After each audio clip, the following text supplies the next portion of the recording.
আসসালামু আলাইকুম ওরহমতুল্লাহি ওবারাকাতুহু। এ পর্বে আমাদের আলোচনা সূরাতুস সাবার তৃতীয় রুকুর প্রথম পর্ব, আয়াত 22 থেকে 30। আলহামদুলিল্লাহ ওয়াসসালাতু ওয়াসসালাম আলা রাসূলিল্লাহ ওয়া আলা আলিহি ওয়া সাহবিহি আজমাইন, আম্মা বাদ। আউযু বিল্লাহি মিনাশ শাইতানির রাজিম। বিসমিল্লাহির রহমানির রহিম। রব্বি ইশরাহ লি সাদরি ওয়া ইয়াসসির লি আমরি ওয়াহলুল উকদাতাম মিন লিসানি ইয়াফকাহু কাওলি। আয়াত 22 ইরশাদ হচ্ছে, আল্লাহ বলেন, মুমিনরা যখন সম্মিলিত বাহিনীকে দেখলো তখন তারা বলে উঠল, আল্লাহ তাআলা ও তার রাসূল এরই ওয়াদা আমাদেরকে দিয়েছিলেন এবং আল্লাহ তাআলা ও তার রাসূল সত্য বলেছেন। এতে তাদের ঈমান ও আনুগত্যের আগ্রহী বৃদ্ধি পেল। ওয়ালাম্মা রাআল মুমিনুনা, আর যখন মুমিনরা দেখলো আল আহজাব শত্রু দলকে, ক্বালু হাযা, তারা বলল এটাই মা ওয়া'আদানাল্লাহ ওয়া রাসূলুহু, এটাই তা যা আল্লাহ তাআলা এবং তার রাসূল সাল্লাল্লাহু আলাইহি সাল্লাম আমাদের কাছে ওয়াদা করেছেন, অঙ্গীকার করেছেন। ওয়া সাদাকাল্লাহ, এবং আল্লাহ তাআলা সত্য বলেছেন। ও রাসূলুহু, এবং তার রাসূলও। ওমা যাদাহুম, এবং তাদের বৃদ্ধি পানে অন্য কিছু ইল্লা ঈমানাও ওয়া তাসলিমা, ঈমান ও আনুগত্যের আগ্রহ ছাড়া, অর্থাৎ ঈমান ও আনুগত্য এর আগ্রহ আরো বৃদ্ধি পেল। মুমিনদের মধ্যে কতক লোক আল্লাহর সঙ্গে কৃত তাদের অঙ্গীকার সত্যে পরিণত করেছে, তাদের কতক উদ্দেশ্য বাস্তবায়নে শাহাদাত বরণ করেছে, আর তাদের কতক অপেক্ষায় আছে। তারা তাদের সংকল্প কখনো তিল পরিমাণ পরিবর্তন করেনি। আল্লাহ বলেন, মিনাল মুমিনিনা রিজালুন, আর মোমেনদের মধ্যে কিছু লোক সাদাকু, সত্য প্রমাণ করেছে, মা আহাদুল্লাহ, যা আল্লাহকে তারা অঙ্গীকার করেছিল তা, আলাইহি, তার উপর। ফামিনহুম মান কাদা, আর এর মধ্য থেকে কেউ কেউ পূর্ণ করেছে নাহবাহু, তার ব্রত, অর্থাৎ শহীদ হয়েছে। অমিনহুম মাইয়ান্তাযিরু, আবার কেউ কেউ অপেক্ষায় আছে। অমা বাদদালু তাবদীলা, তারা তাদের সংকল্প কখনো তিল পরিমাণ পরিবর্তন করেনি।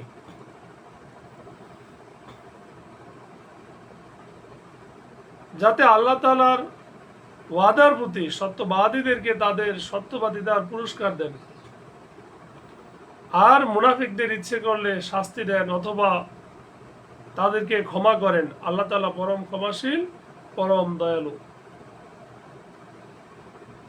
লিয়াজজিয়াল্লাহুস সাদিকিন, যেন আল্লাহ তাআলা সত্যবাদীদেরকে পুরস্কার দেন, বিসিদকিহিম, তাদের সত্যবাদিতার কারণে। ওয়াইউযাযিবাল মুনাফিকিনা, আর মুনাফিকদেরকে শাস্তি দেন ইনশাআ, যদি তিনি ইচ্ছা করেন। আও ইয়াতুবা আলাইহিম, অথবা তাদের প্রতি ক্ষমা করে দিবেন। ইন্নাল্লাহা কানা গফুরুর রহিমা, নিশ্চয়ই আল্লাহ তাআলা হলেন ক্ষমাশীল, পরম দয়ালু। আয়াত 25। আর আল্লাহ তাআলা কাফেরদেরকে তাদের রাগের অবস্থাতেই ফিরিয়ে দিলেন। ওরাদ্দাল্লাহুল্লাযীনা কাফারু বিগায়যিহিম, তারা কোনো কল্যাণ লাভ করতে পারেনি। লাম ইয়ানালু খায়রান, যুদ্ধে মুমিনদের জন্য আল্লাহ তাআলাই যথেষ্ট। ওয়াকাফাল্লাহুল মুমিনিনা আল কিতালা, আল্লাহ তাআলা সর্বশক্তিমান মহা পরাক্রমশালী। ওয়া কানা আল্লাহু কাওয়িয়ান আজিজা, এখানে আল্লাহ তাআলার দুটি গুণবাচক নাম। আর কিতাবদারীদের মধ্য হতে যারা তাদেরকে অর্থাৎ সম্মিলিত কাফের বাহিনীকে সাহায্য করেছিল, তাদেরকে তিনি তাদের দুর্গ হতে নামিয়ে দিলেন এবং তাদের অন্তরে ভীতি নিক্ষেপ করলেন। তাদের কতককে তোমরা হত্যা করলে আর কতককে করলে বন্দী। ওয়ানজালাল্লাযীনা যাহারুহুম, এবং আল্লাহ তাআলা তাদেরকে সাহায্য করেছিলেন মিন আহলিল কিতাবে, আহলে কিতাবদের মধ্য হতে, মিন সায়াসিহিম, তাদের দুর্গসমূহতে, ওয়াকাযাফা ফি কুলুবিহিম, আর তাদের অন্তরসমূহের মধ্যে সঞ্চার করলেন আর রুবা, ভয়, ফারিকন, এখন এক দলকে, তাকতুলুনা, তোমরা হত্যা করেছো, ওয়া তাসিরুনা ফারিক, আর অন্য দলকে করলে বন্দী। আর তিনি তোমাদেরকে উত্তরাধিকারী করে দিলেন তাদের ভূমির। ওয়া আওরাসাকুম, এবং আল্লাহ তাআলা তোমাদেরকে উত্তরাধিকারী বানালেন আরদহুম, তাদের ভূমির, জায়গার, তাদের ঘরবাড়ির আর তাদের ধন সম্পদের। ও দিয়ারহুম, দিয়ারহুম মানে তাদের ঘরবাড়ি সমূহের। ওয়া আমওয়ালাহুম, তাদের ধন সম্পদের। আর এমন এক ভূখণ্ডের যেখানে তোমরা এখনো অভিযানই পরিচালনা করনি। ওয়া আরদান লাম তাতাউহা, এবং এমন এক ভূখণ্ডের যেখানে তোমরা এখনো অভিযানই পরিচালনা করনি, পাওই রাখনি। আল্লাহ তাআলা সর্ববিষয়ে ক্ষমতাবান। ওয়া কানা আল্লাহু আলা কুল্লি শাইইন কাদির।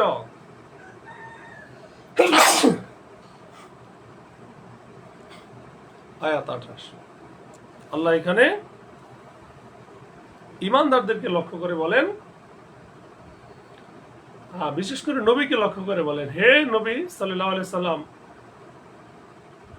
আপনি আপনার স্ত্রীদের বলে দিন, তোমরা যদি পার্থিব জীবন আর তার শোভা সৌন্দর্য কামনা করো, তাহলে এসো, তোমাদেরকে ভোগ সামগ্রী দিয়ে দেই এবং উত্তম পন্থায় তোমাদেরকে বিদায় দেই। ইয়া আইয়ুহান নাবিয়্যু, আল্লাহ বলেন, হে নবী, কুল, আপনি বলে দিন, লি আজওয়াজিকা, আপনার স্ত্রীদের উদ্দেশ্যে, ইন কুনতুন্না, যদি তোমরা হও এমন, তুরিদনাল হায়াতাদ দুনিয়া, তোমরা যদি পার্থিব জীবন পেতে চাও, ওয়াজিনাতাহা, ও চাকচিক্য জীবন, ফাতাআলাইনা, তবে তোমরা এসো, আমাত্তি কুন্না, তাহলে আমি তোমাদেরকে ভোগ সামগ্রী দিয়ে দেই, ওয়াসাররিহ কুন্না, আর তোমাদেরকে বিদায় করে দেই, সারাহান জামিলা, সৌজন্যের সাথে। আর তোমরা যদি আল্লাহ তাআলা, তার রসুল ও পরকালের গৃহ কামনা করো, তবে তোমাদের মধ্যে যারা সৎকর্মশীল তাদের জন্য আল্লাহ তাআলা মহা পুরস্কার প্রস্তুত করে রেখেছেন। ওয়াইন কুনতুন্না, আর যদি তোমরা এমন হও, তুরিদনাল্লাহ, যে তোমরা আল্লাহকে পেতে চাও, ও রাসূলাহু, তার রাসূলকে, ওয়াদ-দারুল আখিরা, এবং আখিরাতের ঘর পেতে চাও, ফাইনাল্লাহা আ'আদ্দা, তবে নিশ্চয়ই আল্লাহ তাআলা প্রস্তুত করে রেখেছেন লিল মুহসিনাতি, সৎকর্মশীলদের জন্য, মিনকুন্না আজরান আজিমা, মহা পুরস্কার প্রস্তুত করে রেখেছেন। এই পর্বের শেষে আল্লাহ বলেন, হে নবী পত্নীগণ, নবী স্ত্রীগণ, তোমাদের মধ্যে কেউ প্রকাশ্যে অশ্লীল কাজ করলে তাকে দ্বিগুণ শাস্তি দেওয়া হবে। ইয়া নিসা আন-নবী, হে নবীর স্ত্রীগণ, মাইয়াতি মিনকুন্না, আর তোমাদের মধ্যে যে আসবে বিফাহিশাতিন, অশ্লীলতা নিয়ে, পাপ কর্ম নিয়ে, মুবাইয়িনাতি, সুস্পষ্ট পাপ নিয়ে, ইউদাআফ, তাহলে দ্বিগুণ দেওয়া হবে, লাহাল আযাব, তার জন্য শাস্তি দ্বিগুণ করা হবে, দিফাইনে, ওয়া কানা যালিকা আলাল্লাহি ইয়াসির, আর এটা আল্লাহর জন্য সহজ। আল্লাহ তাআলা আমাদের সঠিক বুঝ দান করুক, আমিন।